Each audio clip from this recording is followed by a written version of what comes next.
BTC ओनसोलाव दावराव दावसि गन्दगोला सोमजिदों असान्थि मोनसे परिबेस फैदों गावजों गावनि गेजेराव मोनसे भुल बुजाबुजि मोनसे परिबेस दिनै फैदों बे हाग्रा ओनसोलाव संकसनिफ्राय ओरै मानास रेन्जसिम दिनै गोबां दिनै बाहेरानिफ्राय हाबनानै थाफैनाय सावथालफोर दङ जों बेखौ मिथिगौ आरो बिसोरो जेराव थादों बे जायगायाव दिनै गोबां मावबादि नक्सालबादि मानसिफ्रा दिनै जायगा लानानै दङ आरो बे मावबादि नक्सालबादि मानसिफ्रानो बे जायगानि थानाय मानसिफोरखौ थुलुंगा होयो जायफ्रा एंक्रोजार्स जाय एंक्रोजार्सफोरखौ हमनायनि थाखायनो एफा गिदिर गिलुबालु घटना जालांबाय बे एंक्रोजार्सफोरखौ गासिखौबो हाग्रानिफ्राय हुरन हरनांगौ जे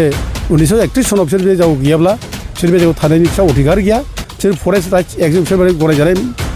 मानसि नङा बेखौ बिसोर होखारनांगौ जे बेखौ एस पार माने फरेस्ट राइट्स एक्ट जों बेखौ दाबि खालामो आरो बे एक्सट्रिमिस्टफोरनि माने कार्यकलापनिफ्राय खुनु दिन खम नङा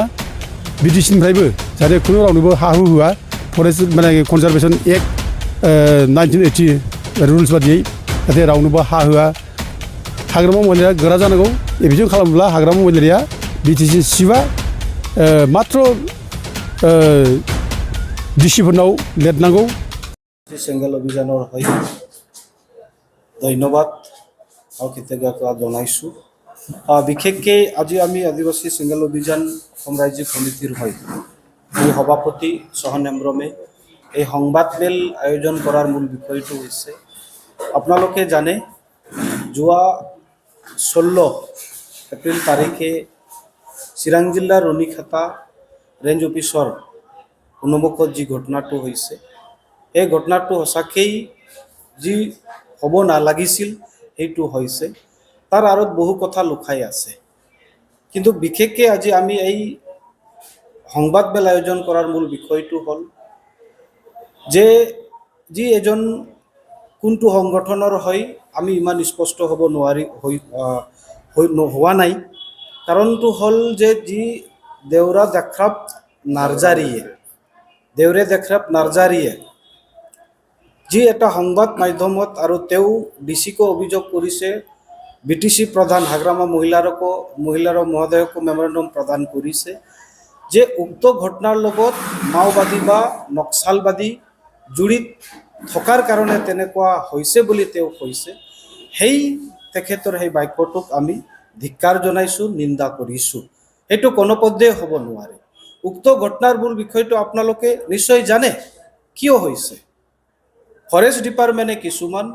ইনক্ৰ'চ কৰা মানুহসকলক তেওঁলোকৰ অফিচলৈ লৈ অনাৰ পিছত তেওঁলোকৰ মহিলাসকলে যেতিয়া তেওঁলোকক চাবলৈ আহিছিল সেই মহিলাসকলৰ ওপৰত তেওঁলোকৰ অভিযোগ কৰা মতে যি বৰ্বৰতা ব্যৱহাৰ কৰা হ'ল অপব্যৱহাৰ কৰা হ'ল অপমান কৰা হ'ল এই খবৰটো ৰাতিৰ ভিতৰতে সামাজিক মাধ্যমত ভাইৰেল হোৱাৰ কাৰণে ওচৰ পাজৰ ৰাইজ ওলাই আহি তাক প্ৰতিবাদ কৰাৰ সময়ত প্ৰতিবাদটো অগণতান্ত্ৰিক ফালে গুচি যোৱাৰ ফলত সেই ঘটনাটো হৈছে ইয়াৰ কাৰণে আমি তেখেতক আহ্বান জনাইছোঁ যে পুনৰবাৰ এনেকুৱা যাতে আদিবাসীসকলক সাঁওতাল জনগোষ্ঠীসকলক টাৰ্গেট কৰি পেলাই এনেকুৱা বাক্য বা এনেকুৱা কোৱাটো বন্ধ কৰক যদি আপোনাৰ লগত তথ্য আছে এই তথ্য সহকাৰে প্ৰশাসনক দিয়ক আৰু কোনবিলাক মাওবাদী বা নক্সালবাদীৰ লগত জড়িত আছে চিনাক্ত কৰক অন্যথা এনেকুৱা ধৰণৰ কথা পুনৰাই কিন্তু আপুনি নকব আৰু এই ব্যক্তিয়ে বাৰংবাৰ আদিবাসী সাঁওতাল জনগোষ্ঠীসকলক প্ৰবজনকাৰী হিচাপে তেওঁ ক'ব বিচাৰে তেখেতক ভাৰতৰ বুৰঞ্জী তথা অসমৰ ইতিহাস ভালকৈ পঢ়িবলৈ আমি আহ্বান জনাইছোঁ অনুৰোধ জনাইছোঁ আমি জানো যোৱা 5 বছৰত যি বিটিআৰ গভৰ্ণমেণ্ট আছিলে সেই বিটিআৰ গভৰ্ণমেণ্টৰ যিটো ভিজন ডকুমেণ্ট এটা বনোৱা হৈছিলে তাত 26টাকৈ জনগোষ্ঠী এই বিটিসি অঞ্চলৰে হয় অসমৰে হয় বা ভাৰতৰে হয় তেতিয়াহ'লে কোন যুক্তিত তেখেতে ক'ব খুজিছে যে এই আদিবাসী সাঁওতাল জনগোষ্ঠীটো প্ৰবজনকাৰী বুলি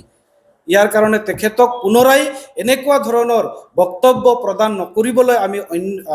আহ্বান জনাইছোঁ অনুৰোধ কৰিছোঁ অন্যথা কিন্তু আমি আইনগত ব্যৱস্থা ল'বলৈ বাধ্য হ'ম আমি হুকিয়াই দিছোঁ আদিবাসী চেঙ্গেল অভিযানৰ হৈ আৰু দ্বিতীয় কথাটো হ'ল যে এই ঘটনাটো যেটো ৰণিখাতা ৰেঞ্জ অফিচত হৈছে এটো হ'ব নালাগিছিল কিন্তু হৈছে কিয় আপোনালোকে জানে যে আমি আদিবাসীসকলে বিভিন্ন সময়ত যেনেকৈ আমি জাতীয় দল সংগঠনবোৰেও ন্যায় বিচাৰি আহিছোঁ, কিন্তু হ'ব পাৰে ক'ৰবাত নহয় ক'ৰবাত ন্যায়ৰ পৰা আমাক আঁতৰ কৰি ৰখা হৈ আহিছিল। এই ক্ষোভটো ৰাইজসকলে হ'ব পাৰে এইটো ৰখাব নোৱাৰিলে। আমি ক'বলৈ যদি যাওঁ কাৰিগাঁৱৰ ইনচিডেণ্টটোৰ কথা,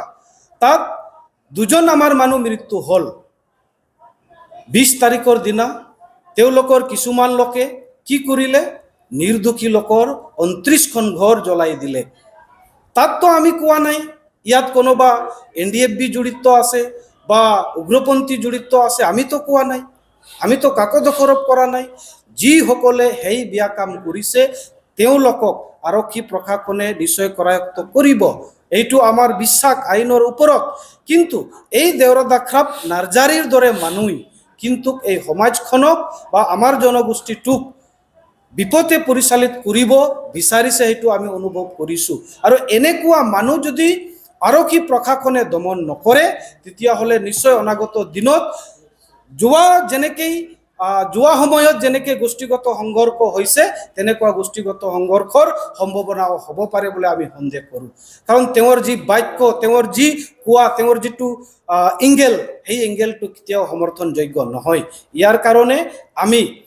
বহু কথা ক'বলগীয়াতো আছে, সেই কথাবিলাক নকৈ তেনেকুৱা যাতে বিভ্ৰান্তিমূলক বক্তব্য পুনৰাই নিদিবলৈ আমি তেখেতক কঠোৰ ভাষাৰে সকীয়াই দিছোঁ, আহ্বান জনাইছোঁ।